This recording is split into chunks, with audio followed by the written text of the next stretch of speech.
ଆଜିର ଅନୁଚିନ୍ତା ଆମ ଲକ୍ଷ୍ମୀନାରାୟଣ ସଂସ୍କୃତ ବିଦ୍ୟାଳୟର ପ୍ରାର୍ଥନା ସଭାରେ ଇ ଅନୁଚିନ୍ତା ନେଇ ଆସୁଛନ୍ତି ଆମ ବିଦ୍ୟାଳୟର ଛାତ୍ର ରାଜେଶ ପ୍ରଧାନ।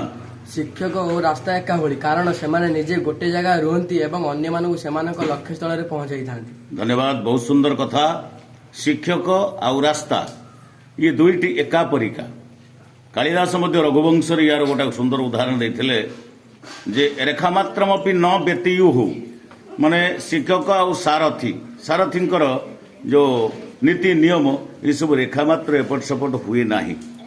ଆଉ ଏଠି ଉଦାହରଣ ଦିଆଯାଇଛି ଆଜିର ଅନୁଚିନ୍ତାର ରାସ୍ତା ଯୋଉଠି ଥିବା କଥା ସେଇଠି ଅଛି ଏବଂ ଶିକ୍ଷକ ପ୍ରତିଦିନ ବିଦ୍ୟାଳୟରେ ଆସି ପହଞ୍ଚନ୍ତି, ହେଲେ ଅନ୍ୟମାନଙ୍କୁ ସେମାନଙ୍କର ଲକ୍ଷ୍ୟସ୍ଥଳରେ ପହଞ୍ଚାଇବା ପାଇଁ ଏକ ଶ୍ରେଷ୍ଠ ମାଧ୍ୟମ ହେଉଛନ୍ତି ଶିକ୍ଷକ ଆଉ ସଡ଼କ। ତେଣୁ ଆମେ ସମସ୍ତେ ये सड़क को सम्मान देवा, शिक्षक को सम्मान देवा, कारण सड़क सेमती पड़ी रही थाए।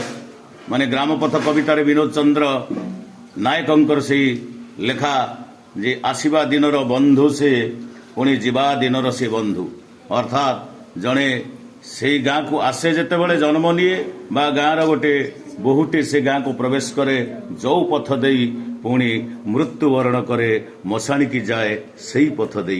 एवं शिक्षक आउ सड़क समस्त लक्ष्य स्थल में पहुंचाती। बहुत बहुत धन्यवाद।